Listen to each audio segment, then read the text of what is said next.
जी अस्सलाम वालेकुम मेरे दोस्तों, मैं हूं आपका दोस्त निसार जवेद।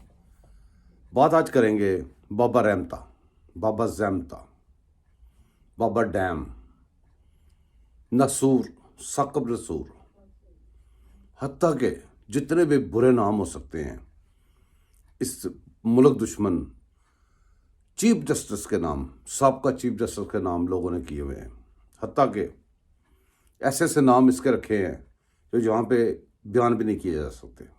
दोस्तों, वक्त गुजरा, हमारे मुल्क को कहाँ से पकड़ के कहाँ पे इस बंदे ने, ये मेन करैक्टर था जिसने फेंक दिया। इसकी हर बात का जवाब, असल में जवाब मांगने वाला कोई नहीं है। इस मुल्क का सिस्टम ऐसा बना दिया गया है कि कोई जवाब मांगने वाला नहीं है। अगर जवाब मांगे जाएं, सिर्फ एक वीडियो क्लिप, सिर्फ एक वीडियो क्लिप का जवाब ये बंदा नहीं दे सकता। इसकी इतनी जुर्रत कि खड़ा होके हमारे टीवी पे, हमारे वो सोशल मीडिया पे या दूसरे मीडिया पे खड़ा होकर फिर बकवास कर रहा है। और बकवास क्या कर रहा है कि जो मेरे बच्चों को खतरा है, ये कौम के सारे बच्चे तुमने तबाह कर दिए। क्यों? कौम का फ्यूचर तुमने तबाह कर दिया। तुम्हें अपने बच्चों को पता, हमारे बच्चों को पता नहीं है। इसका क्लिप सुने, फिर हम बात करते हैं इसके ऊपर। जब हमने करवाया था तो उस वक्त अभी ये प्रॉब्लम नहीं थी कि जी बाई इलेक्शन नहीं हो सकते। अब तो बाई इलेक्शन नहीं हो सकती। तो मैंने आपसे कहा था कि 4-5 एमपीओ को तो मैं वैसे ही रिजाइन करवा दूंगा। ठीक है जी। तो मेरे दोस्तों, ये था इसका क्लिप। किसी बात का ये जवाब नहीं दे सकता, खास तौर पे इस क्लिप का जो ये जवाब बिल्कुल नहीं दे सकता। आप अंदाजा करें, ये जज था उस वक्त, हाजिर सर्वस। मेरे दोस्तों, याद रखें कि जो ये सुप्रीम कोर्ट का चीफ जस्टिस होता है, उसको chief justice of supreme court नहीं कहा जाता, उसको चीफ जस्टिस ऑफ पाकिस्तान कहा जाता है। ये पाकिस्तान का चीफ जस्टिस था, और साथ में एक मकरू चेहरा जिसको एक ऐसा लोटा जज रखा था जिसको उसने बहुत सारा यूज़ किया, जिसके वीडियो आपके सामने लीक हो रही हैं। अभी तक ये उससे बात करता है। अब ये रिटायर हो चुका है। थोड़े दिन पहले इस इजाजुल हसन के साथ इसकी ऑडियो लीक हुई है। अंदाज़ा करें कि कैसी बात कर रहा है। कौम को ये लोग बेवकूफ़ समझते हैं, क्योंकि बेवकूफ़ बना चुके हैं। ये बेवकूफ़ बनाते हैं ताकत के ज़ोर पे। ये समझते हैं कि कौम बेवकूफ़ है। कौम बेवकूफ़ नहीं है। सिर्फ आप अपनी ताकत के ज़ोर पे इस कौम को धकेल के नीचे दबा के ऊपर बैठ जाते हैं। समझ सबको लगती है। क्या कह रहा है आपको कि जी मेरा जी व्हाट्सएप हाइक हो गया। अब इसी बात को, बाकी सारी बातें अगर छोड़ दें, इसी बात का प्रूफ ढूंढ लें कि कैसे हाइक हुआ है, क्या हुआ है। इंक्वायरी है ना। ये टेक्नोलॉजी का दौर है। टेक्नोलॉजी वाले जो बंदे हैं वो बैठ के आपको बता सकते हैं कि ये सच बोल रहा है, झूठ बोल रहा है। सारी बातें सामने आ सकती हैं। अभी तक वो बंदा झूठ बोल रहा है।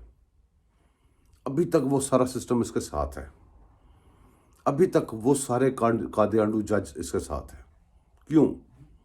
क्योंकि एक मुनज़्ज़म तरीका है पाकिस्तान को तबाह करने का।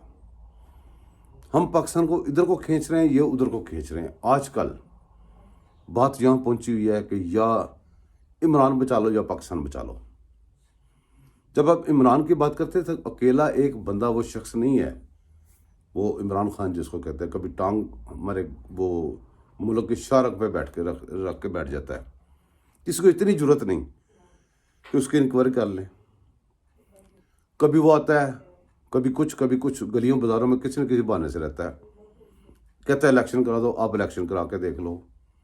इलेक्शन मानेगा कौन? जो कहेगा इसके कहे पे करके देख लो, नहीं मानेगा। हर तरफ से इन लोगों ने पाकिस्तान का नाटका बंद किया हुआ है, और ये नहीं छोड़े अभी तक। इनको ताकत से छुड़ाना पड़ेगा। ये आपका नसूर नहीं है जो पाकिस्तान की रगों पे फैला हुआ है। ये बहुत देर पुराना नसूर है जो पाकिस्तान की रगों में फैला हुआ है। ऐसे लोगों को गिरफ्तार होना चाहिए, कटारे में होना चाहिए, इनसे हिसाब लेना चाहिए। कौन सा? डैम फंड, सारा फंड लेके चला गया। अभी तक किसको पता नहीं कि फंड किधर है। आसिया मलूना के 9 मिलियन पाउंड्स वर्ष लिए, इसके फैसले के लेके दिए। کس کس نے شیئر کیا, کہاں گئے پیسے, کیسے کیسے ہوئے.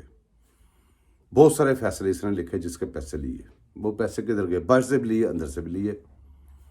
پاکستان کے اندر سے بھتہ وصول ہوتا تھا, بھتہ. ملک ریاض کے پیسوں والا سسٹم سارا. جو آئے سپریم کورٹ میں جرمانہ دینا تھا وہ ادھر چلے گئے. جو عمران خان نے ڈرامہ چلایا تھا, بہت کچھ پڑا ہوا ہے. پیسہ بہت ہے اندر ہی. یہ اگر پکڑ لیں تو سارے پاکستان کے قرضے اتر جاتے ہیں. لیکن کرے گا کون؟ بلی کے گلے میں گھنٹی باندھے گا کون؟ کوئی بندہ بھی سنسیئر نہیں ہے پاکستان کی جان چھڑانے کے لیے. ادارے ہیں تو وہ اگر کسی سیدھے راستے پہ لگنا چاہتے ہیں تو یہ لگنے نہیں دیتے, ان کو بلیک میل کرتے ہیں.